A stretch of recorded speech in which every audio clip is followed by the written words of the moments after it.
Hi there, this is Fun with Research. I'm Susan Beyer from Audience Audit. Glad you're with me this week. We are really starting to talk about the three major things that are differentiating successful agencies from those who are really struggling. This is based on our agency audit research, so you could go back and watch previous episodes and kind of get the laydown of that research. But one of the things we found in it was that there were really three characteristics that successful agencies were using to be more resilient, to be what we call unbeatable agencies. And we're going to talk about the first of them today, and that is thought leadership. So first of all, I think it's important to talk about what we believe thought leadership is. There's a lot of distrust. Our own research shows that a lot of people don't really trust what's called thought leadership because it ends up being mostly pitching or about ego and somebody talking about themselves. From our perspective, authentic thought leadership is really about the audience that you're trying to serve and being generous and helpful with your expertise. And we see that in the research. Let me flip over here so you could see. Okay, so this is from a study called the ROI of Thought Leadership that we did in 2021 with our friends at Predictive ROI, an agency that is helping organizations with their sales pipeline. And we surveyed a whole bunch of people who say they follow thought leaders in a B2B context and asked them what they want in terms of thought leadership, what for them defines a thought leader. And as you can see here, the number one answer was share ideas that change how I approach my work. So ideas that are actually practical and helpful. Also shares ideas I haven't heard before. So ideas that are new. And then we have this sort of lump of things. It's really about how they feel about you, the thought leader. Seems genuine, authentic.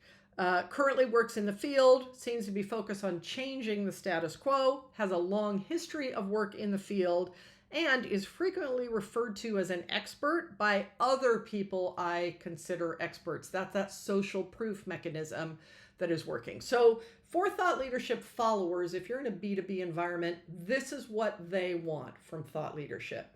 So within that context, we see some really interesting things in the research about the impact of thought leadership on the organizations that are doing it. This is from our agency audit study with agency leaders. You could see over here the segments that we found in the research. Thought leaders, staffing strugglers, change seekers, cobbler's kids, and loyalty builders are all types of agencies in terms of mindset, how they think about their business, their opportunities, the work that they're doing, their client situation, etc.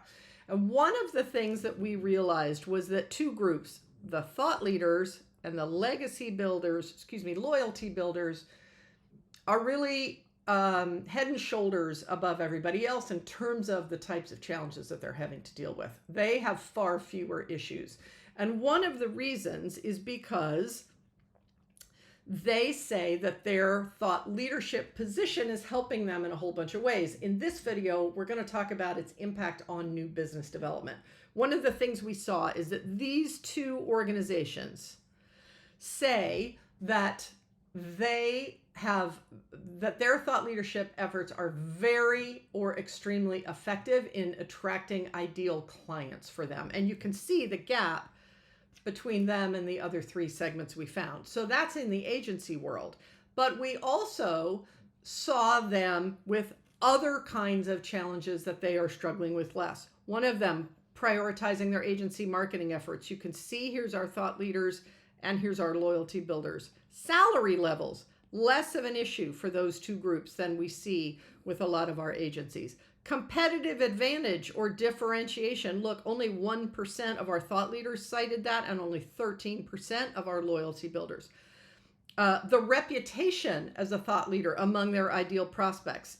Again, 1% of our thought leader agencies and 23% of our loyalty builders. And the risk of client defection, lower for both of those groups. So there is a lot of things that agencies say their thought leadership reputation is doing for them. We also surveyed in this ROI of Thought Leadership study, their second year, we surveyed organizations who are building thought leadership for themselves and asked all of them the extent to which they think their thought leadership is achieving goals. And this shows the percentage that strongly agree that their thought leadership is helping them achieve their goals. We've got a confident segment, a selective segment, and an uncertain segment. You can go to the research and see what those are. But what I want to show you is the percentages of these folks that are saying that thought leadership is achieving the following goals. They're strongly agreeing. Keeping customers and clients longer, attracting higher quality employees, and then from a new business standpoint, look at this: increasing the quality of prospects in our pipeline, gaining a competitive advantage, and gaining more opportunities to engage with ideal prospects. One of the things we saw in Predictive ROI's first ROI of Thought Leadership study among thought leadership followers was the extent to which a thought leadership reputation in a potential provider has an impact on them. Look at this: 62% said they are more likely to recommend a business with a thought leadership reputation to someone else. Word of mouth, incredibly powerful in making us successful with new business. 61% say thought leaders are impacting the decisions that they are making. 59% say they're more likely to continue working with a provider they already work with if that provider is a thought leader. So that's client retention right there.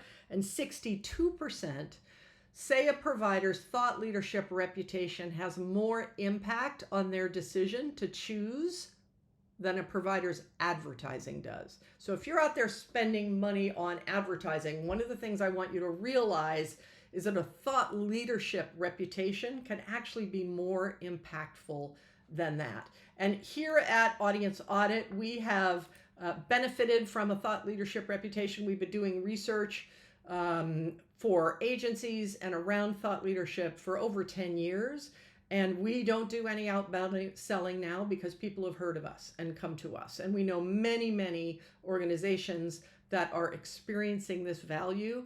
And the data shows the impact, both from the organizations building a thought leadership reputation and also from the followers that they are trying to attract in terms of thought leadership. It has an impact. So when we think about this, big difference that we're seeing between agencies that are very successful and agencies who are really struggling, thought leadership is one of those things. And as you can see from the data that I've shown you today, it is very impactful, specifically with regard to new business, but not only with regard to new business. And in the next video, I'm going to be talking about the thought leadership impact on agency operations, which sometimes people neglect to think about and is extremely powerful. So more rationale for squeezing every bit of juice you can out of your expertise in building a thought leadership reputation. So we'll talk about that next week. Thanks for joining me. Let me know if you have any questions. I'll see you next week on Fun with Research. Bye.